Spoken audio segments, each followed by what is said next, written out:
अहिले म के हेरिरहेको छु सोसियल मिडियाहरूमा फेसबुकमा टिकटकमा कि एउटा कुनै मुस्लिम केटो छ जुन इरफान नाम सायद छ त्यो एउटा हिन्दू केटीलाई भगाएर बिहे गरेको छ के त्योमा के नकारात्मक परिरहेछ असर त्यो जुन इरफान नामको केटो छ त्यसको फ्यामिलीलाई पिटिरहेछ टर्चर दिइरहेछ त्यो पुलिस प्रशासन मिलेर अनि त्योमा हिन्दू सम्राट के भनिन्छ त्यसलाई त्यो पनि मिलेर त्यसलाई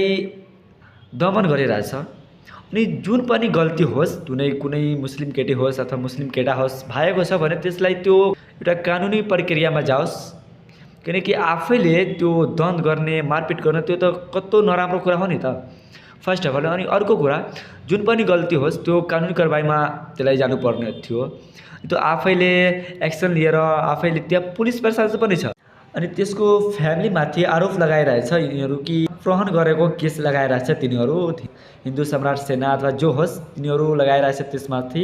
आरोप कि अपहरण गरेको छ। त्यो आफै केटी भिडियो बनाएर हालेको छ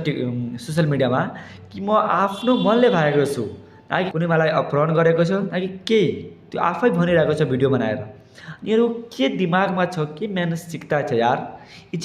एजुकेटेड बन के मान्छे पढ लेख के म यति बुझिरहेको छु कि यिनीहरूमा कुनै पनि एजुकेटेड मान्छे नै छैन के तब यो कुरा भइरहेछ क्या यो सबै यो त एउटा छुट्टै एउटा मानव दमन भइरहेको छ एउटा मानव अधिकारलाई हनन गरेको छ यिनीहरू। अनि एउटा मान्छेले मान्छेलाई मार्ने कस्तो यिनी खालको यिनीहरूको दिमाग छ मानसिकतामा कस्तो यार छि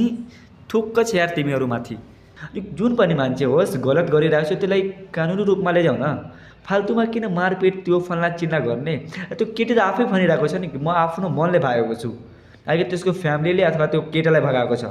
म आफै भागेको छु म भगाएको छु केटालाई त्यो केटी भनिरहेको छ। तिमीहरू कुरा बुझ्दैन यार तिमीहरूको मानसिकतामा त्यही छ हिन्दू मुस्लिम गर लडाऊ लड है। हस् धन्यवाद जय नेपाल।